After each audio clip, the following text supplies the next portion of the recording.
It's my last day, it's my last day, it's my last day. Hello, welcome back to Primary Teaching with Doc. This video I'm going to be talking about placement free.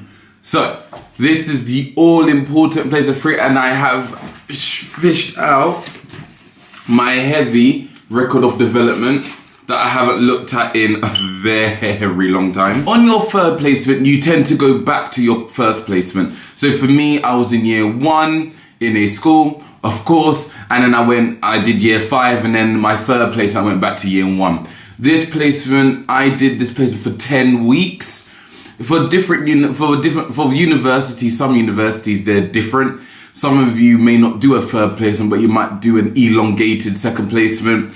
Or some of you will have a third placement, but it'll be longer than 10 weeks. It might be 12 weeks. Or some of you might be just 8 weeks. So in retrospect, your last placement tends to be your longest placement, so placement free. You will go in, and this is where your timetable changes. So when I did it, I was on 50% timetabling, or in my first place, my second placement. However, in my third placement, I went up to 70. Some of you may do 3 days of teaching, like Monday, Tuesday, Wednesday.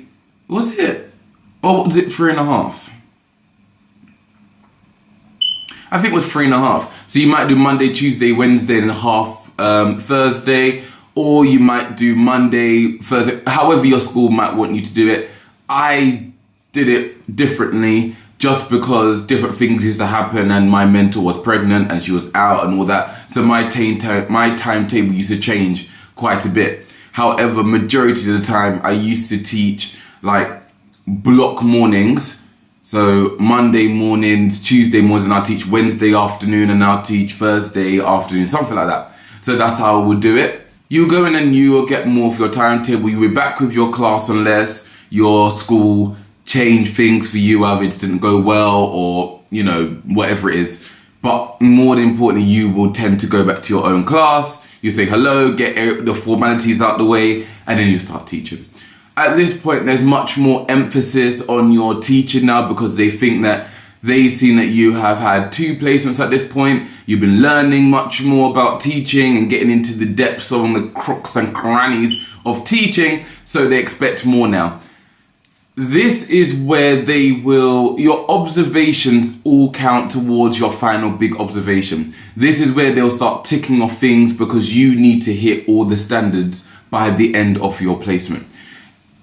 And hit them successfully. So you want to hit them with threes, 2s and 1s rather than 4s, because when you get 4, it's not looking the best, because you may not pass that placement. Now, you might have done very well in your second placement, your first placement. However, if you crash and burn, to use great words, in your third placement, you failed your PGCE in general, or your school's direct. So you need to make sure you're on point, make sure you're asking questions, make sure you're getting as much CPD in as possible, current professional development, observing other teachers as much as possible, because you want to be able to pass. So when you do your placement now, you will get 2 big observations. You'll get the observation that's in the middle. That is the report form 2. So this is where, I think it's just before half term, you'll get 1 big observation. This will tell them whether your progress towards the standards or not.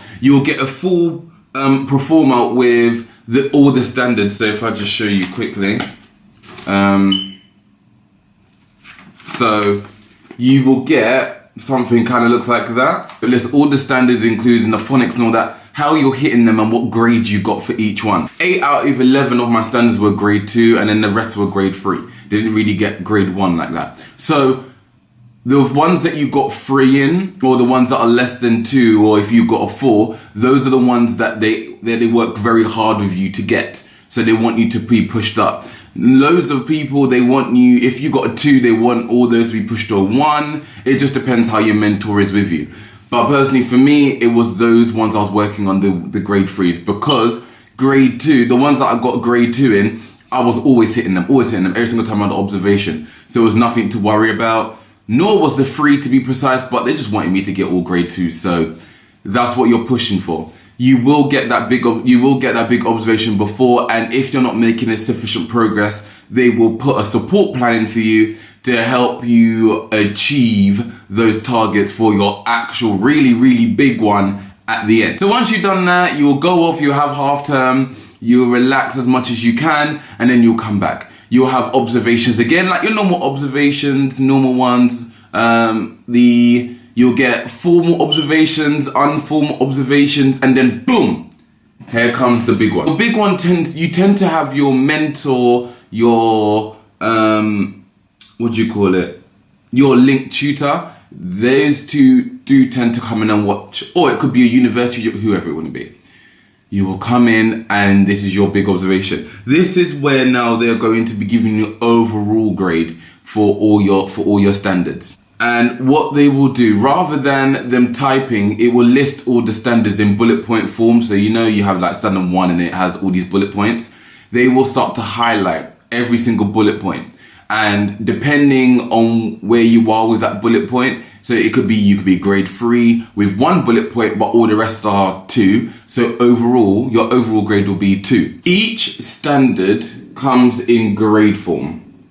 And what you will find is that they will start to highlight. So let's say in terms of lesson planning, grade 1 will be effectively promotes and demonstrates a love of learning. Grade 2 will be consistently promotes a love of learning. Grade 3 is able to promote a love of learning, and grade 4 is unable to. So for that bullet point, I got grade 1. However, for the 1, 2, 3, 4, 5, for the other 7 bullet points or 6 bullet points, I got grade 2s. So my overall grade was grade 2 for standard 4. What you want to do, you want to get grade 3s and above. When I mean above 2 and 1s, you do not want to get 4, because unfortunately that means you haven't got the standard. Now, for those of you, and I mean all of you, that will pass and get your grade 3s, what happens next? They sign you off, they say congratulations, even once your assignments are done as well. Congratulations, you've passed,